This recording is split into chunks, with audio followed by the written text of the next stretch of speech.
Hello friends, जय माता दी, राधे राधे। तो कैसे हैं आप सभी? आशा है कि आप सभी स्वस्थ होंगे, मस्त होंगे। तो सबसे पहले आप सभी को निर्जला एकादशी की हार्दिक शुभकामनाएं। तो चलिए बताती हूँ कि मैंने कैसे की ये निर्जला एकादशी का व्रत। तो सुबह उठ कर के मैंने सबसे पहले झाड़ू वगैरह लगा लिया था, जो भी घर की साफ़ सफाई, बाहर दहलीज की साफ़ सफाई, धुलाई वगैरह, जो भी घर के मेरे रूटीन वर्क होते हैं, तो उसको मैं निपटा करके चली गई थी गंगा स्नान करने के लिए। एक बार मैं घर से वैसे भी नहा धो कर के गई थी और कपड़े मैं लेकर के नहीं गई थी, सिर्फ पूजा का सामान और डोलू लेकर के मैं गंगा जी चली गई थी। गंगा स्नान करके मैं जल भर के और गंगा नदी का पूजन करके मैं आ गई थी घर। घर में आते ही पहले मैंने अपने दहलीज में गंगा जल का छिड़काव किया, अपने घर में गंगा जल का छिड़काव किया, अपने घर को और दहलीज को पवित्र किया गंगा जल से।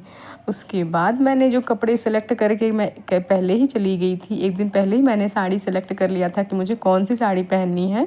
तो मैं फटाफट से कपड़े पहन करके और फिर मैंने अपने मंदिर में पूजा किया। पूजा करने के बाद फिर मैंने अपने लड्डू बाबू को उठा करके उनको भी नहलाया, और जो ये मैंने वस्त्र पहनाए हैं लड्डू बाबू को, वो मैंने अपने हाथों से सिले थे। तो कैसा लगा मेरा वस्त्र? मैंने गर्मी को देखते हुए, गर्मी इतनी भयंकर पड़ रही है, तो उस हिसाब से मैंने लड्डू बाबू के लिए विदाउट स्लीव वाले मतलब ड्रेस बनाए थे, स्लीवलेस। मुझे तो बहुत प्यारा लग रहा था ये ड्रेस। आप लोगों को कैसा लगा?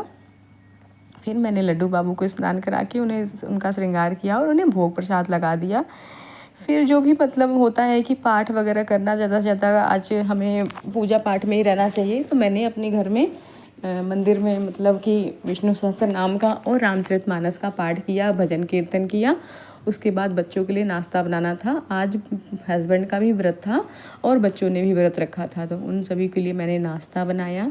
नाश्ता बनाने के बाद मुझे लगा कि मैं अपने टाइम को कैसे वेस्ट करूं, मतलब बिना कुछ काम किए हुए, क्योंकि काम करके मुझे एनर्जी नहीं वेस्ट करना था। तो मैंने फिर फटाफट से अपने पैरों में लगा लिया आलता। भाई, लक्ष्मी स्वरूपा हूँ, आज व्रत रखा है निर्जला एकादशी का, बिना जल के रहना है तो थोड़ा श्रृंगार वगैरह कर ही लेते हैं। तो थोड़ा सा मैंने पैरों में लगाया आलता, हाथों में भी नेल पेंट लगा लिया, और फिर मुझे लगा कि चलो मेहंदी भी लगा लेते हैं थोड़ा सा।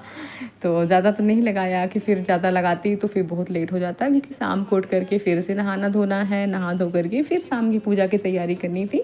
तो हल्का हल्का सा मैंने मेहंदी भी लगा लिया था। फिर थोड़ी 2-3 घंटे तक मतलब मैं ऐसे ही लेट गई थी मेहंदी लगा करके, कि हवा में मेहंदी सूख जाए, और मैं हवा में ही सारा दिन तक मतलब बैठ के अपना टाइम पास किया।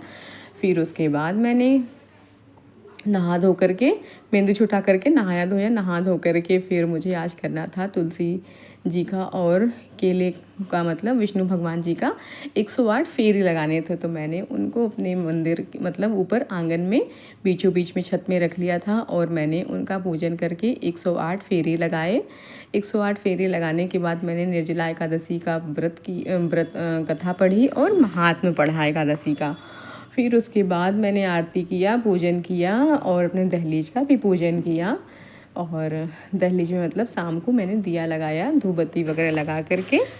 और फिर मैंने अपने घर के मंदिर में भी पूजा पाठ किया, थोड़ा देर भजन कीर्तन किया। उसके बाद मुझे बच्चों के लिए फिर से शाम का नाश्ता बनाना था, तो मैंने बच्चों के लिए शाम का नाश्ता बनाया, फलाहार बनाया, सॉरी।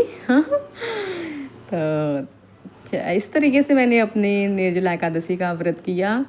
आप लोग कैसे करते हैं मुझे नहीं पता, लेकिन मैं इसी तरह से करती हूँ। तो चलिए आज के ब्लॉग को यहीं से समाप्त करते हैं। तो कैसी लगी मेरी वीडियो आप लोगों को? अगर मेरी वीडियो आप लोगों को अच्छी लगी हो तो लाइक और सब्सक्राइब भी कर लीजिए, कमेंट भी करके ज़रूर बताइएगा। तो चलिए आपसे मिलते हैं फिर नेक्स्ट ब्लॉग में। जय माता दी, राधे राधे।